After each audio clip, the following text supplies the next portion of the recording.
Hello, everybody, and a good day to you all. The day I'm talking about Bleach, 1,000-Year Blood War, season number 2, episode number 3, the fundamental virulence. And in this episode here, things are turning around for the Soul Reapers. We're starting to get a little bit of upper hand, a little bit as well too, because the Quincy's have been planning this for centuries. Living amongst the Soul Reapers inside the Sarate, gaining all this reishi, planning and scheming, all these years just watching them and waiting, learning everything about them, watching their weaknesses, their strength, and then using that, and then finding ways to use their bankais against them, saying, oh, you need your bankai to be strong. Well, I'm going to take that away from you, and now I'm going to take it away from you. I'm going to use it against you to hurt you. Like you have Tashiro having his bankai used against him, and then but because of Urahara coming up with a plan, watching things from a distance, studying and learning that they cannot use take the energy of the Rancars. That's how they call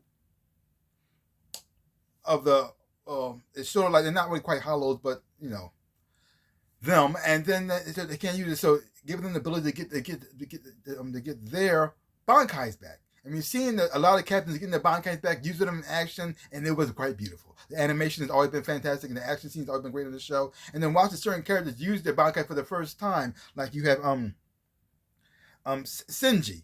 Finally get to see what his bankai is, and seeing how the action, how creepy and scary it is, and how powerful he is as a captain as well too. Like, oh my gosh! And you start to see why he doesn't use it that much. Because if he did, he called them to kill everybody, kill each other, which is what he messed up. And seeing it in action was just fun to look at. It's also very creepy as well too. Also, you got Ichigo still walking on the hallway. Good job there. But he also getting visions and stuff as well too. You see, he most like he's getting stronger. See, it seems like the more he walks down this hallway, the heavier it gets for him, and the more harder it gets for him. But he got to keep persevering and moving forward. So, but even though things are turning around, they still out of the woods yet. Things are still not quite there where they need to be. Everybody hasn't reached their full potential just yet. But there are some interesting things in this episode that did stand out to me. Now, I'm not good with names in the show. Even though I have been watching the show since the beginning, the names for me is horrible. And even though I wrote them down, I can barely read them. I don't want to say dog face guy, but because I have his name written down, but it's like Sanji. I think it's Sanjin. Sanjin. I say his name. But anyway, he's back now. He was working alongside Senji, but he's wearing a mask again, which I found which stood out to me, because when he first was introduced to the show, he wore a mask, hiding to all the story that he had the dog face. I don't know why he probably thought that a lot of people was going to accept that or something like that too. But this time, when his mask finally came off, you got to see what his real face was, and he never wore it since. But then he went away to the head dog guy, and now he's back again, wearing a mask. What does that mean? I'm looking forward to seeing what his real face looks like now. Did he change? Is he something else altogether?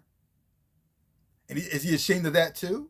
We think people be shocked by that when they see him for the first time, and also seeing Tashiro use his bankai again for the first time again after losing it, and how it looked more evolved than it did before. Even like covered half of his face, which I thought was very interesting as well too. We're showing that not only will they get their bankais back, but also showing that they're going to come back even more powerful than they were before. I'm looking forward to seeing that. Because now I don't know what this thing that Uro gave them was permanent. Is it temporary? Is it something like that too? But when they finally do get fully back in control and fully reach their full potential again, I'm looking forward to see where we're going to go from here. Overall, great episode. Happy to see the thing to turn around. Like I said, they haven't won the war just yet, because every time they start to get a little bit of a hand, they get chopped off too. So it's hard to get too happy with the show. So this season has been very, very hard to watch, because it's like you're rooting for your people to win, and you want them to win so badly. And when you finally start to see a little bit of light, they take it away from you again and again, and then they give you a little bit of hope again, they take it away from you again. So right now I'm just holding on to what I have. Hopefully it turns around. But great episode. Looking forward to see where it goes from here. Leave your comments down below. Let me know what you thought of this episode of Bleach: The Thousand-Year Blood War.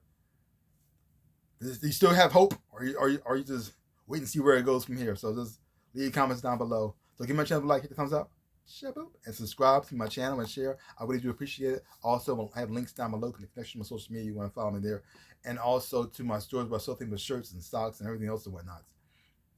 See some stuff, buy some stuff. I really would appreciate it. So like I always say, in my dreams of a life, I am the Ninja Rabbit. Peace out, people.